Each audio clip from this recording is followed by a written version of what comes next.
All right, what's good, y'all? It's pretty late, so excuse the no camera, but I kind of want to just break down quickly, how these collection companies are run and just the general process of how they even get your information and what they end up doing with it, and how they end up finessing y'all out a lot of money. So, first off, let's say you have a company such as Verizon or something like that, right? And you had a bill, and for whatever reason you couldn't pay the bill on time or whatever happened, the bill ended up in the collections, right?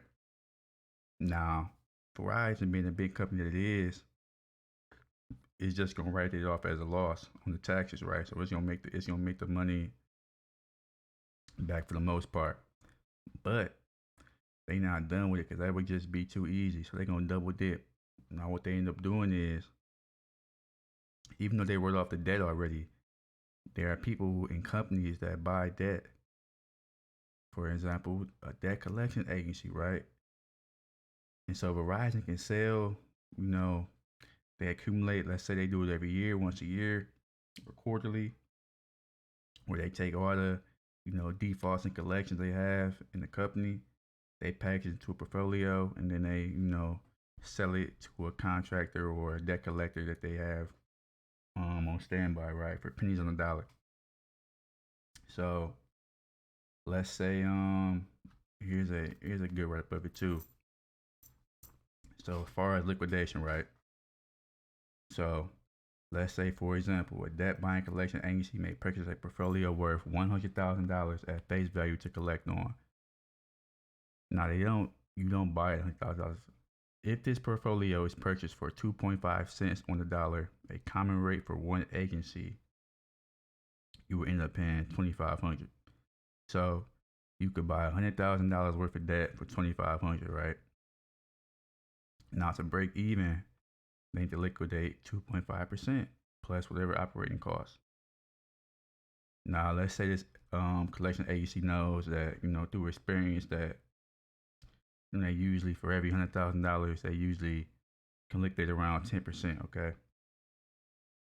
And so they bought it for 2.5 cents on the dollar, blah, blah, blah. And if they can liquidate 10%, then guess what? They can make $10,000 off the debt.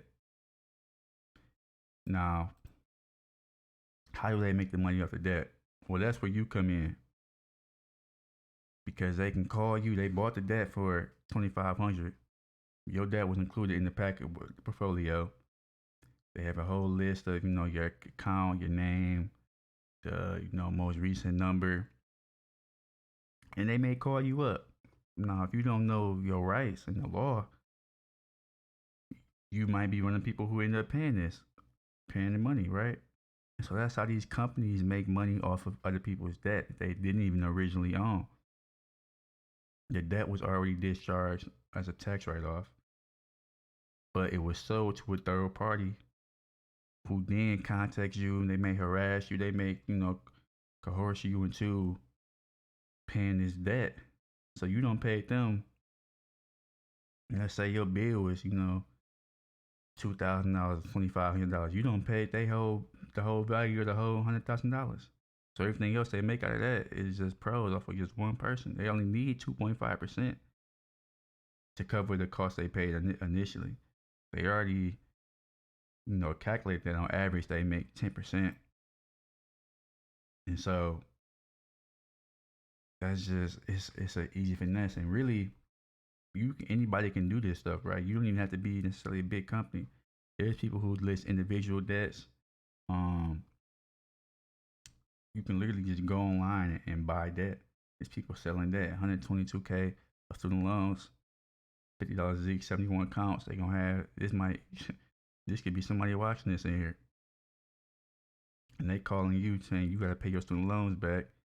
You paying this debt, and what ends up happening is the reason a lot of people that say don't pay collections is because a lot of times these collection agencies aren't even in constant contact with the original creditor, right? And so you end up paying the debt, and what happens is your credit doesn't change. the collection agency, they when they report it, they may update on their end that you paid off the debt, but it still shows as a derogatory in your account from the original creditor, right? So a lot of times people end up seeing that they paid off the collection, but it didn't come off their report. And this is why, because the people you paid, they never had control over your debt in the first place. And so, it get real big, man. People have whole companies out of this. They making billions of dollars doing this every year. For example, this company, I have to make an account just so I want to get y'all this information, man. But yeah, man, they bragging about it. They got case studies, $40,000 student loans, 40 million, my bad. They sell commercial loans, they sell residential loans, they sell charge offs. They even got Latin America. You ain't escaping them. So let's see.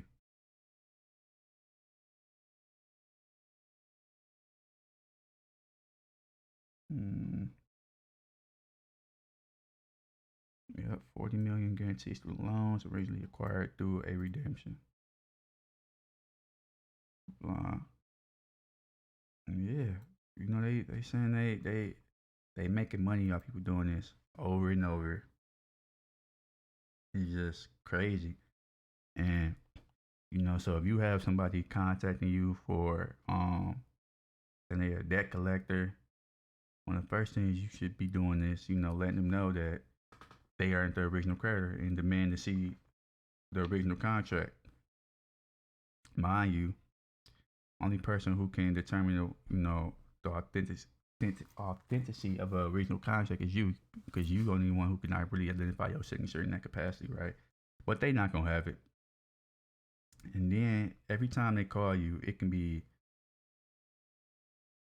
a charge of at least $1,000, right? So you let these people know not to contact you. If they contact you anymore, they're subject to civil liability using 15 U.S. Code 1692. And boom, I suggest even recording the conversation if you can, because you want to have this stuff documented just in case you have to go to small courts, whatever the case may be. It'll always be documented. That's why when a lot of people times they call you, they say it's a recorded line. And when you go to court, a lot of times it's not necessarily about what's right and wrong on the moral standpoint. It's what can you prove. It's a resource battle. And so if you can come with the facts and you have your documentation, then you good to go. But a lot of times that's how they get people, right? When any court procedure, when they don't have documentation, another person do, that's it's a ball game, because the court goes off of facts. They're looking for facts. They're looking for evidence. So next time they call you, go ahead, swipe down on the iPhone and try to record screen record what's going on, just so you have it for your own situation, right?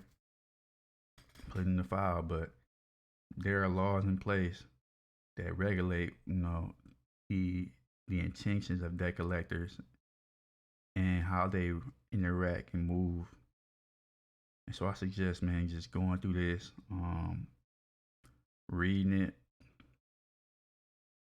and just having a general understanding of what's going on with this. But this was a quick video. I want to show you guys that this stuff is happening on a very large scale.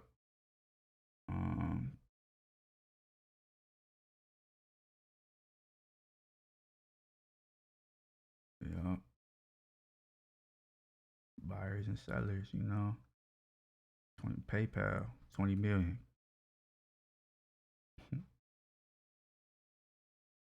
Crazy.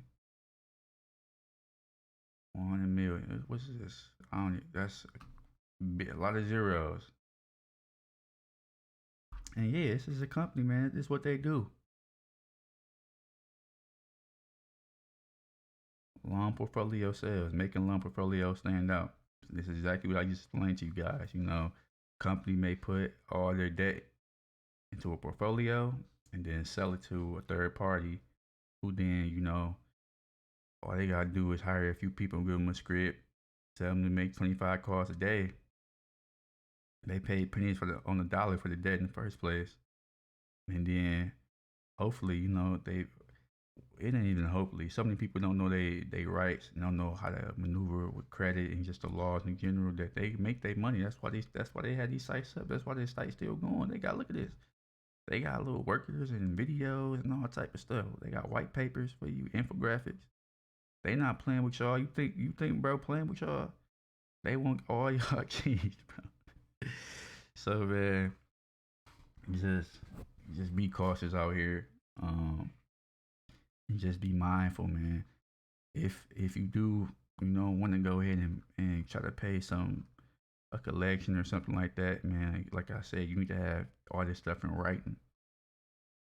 You need to have it in writing, saying this is really the only way that they gonna, what they gonna do when you do pay. What's the repercussions? What's the next step? So you need to have that stuff in writing, video recording, because I see it happening time and time again with people hitting me up saying that they pay the collections off, it didn't come out the report or whatever the case may be, and this is why, because these people don't have access or control over your account in the first place. They aren't the original creditors. They aren't they You didn't have a contract with them. You didn't sign the contract to them, so they have no legal jurisdiction over that debt. They have no rights over that debt. But if you don't know that and you comply to pay them, then it is what it is. They don't, you know what I'm saying? They don't, especially if you're not gonna take them to court. How many people you think is you don't go through that process and try to take these people to court, or has the resources and knowledge to even go do that process? So, yep. Hope it's brought some insight to y'all real quick and just a general understanding. If you got any questions, I suggest looking it up, Google it, YouTube it, ask me. I try to help you, point you in the right direction if I can. And I'm out.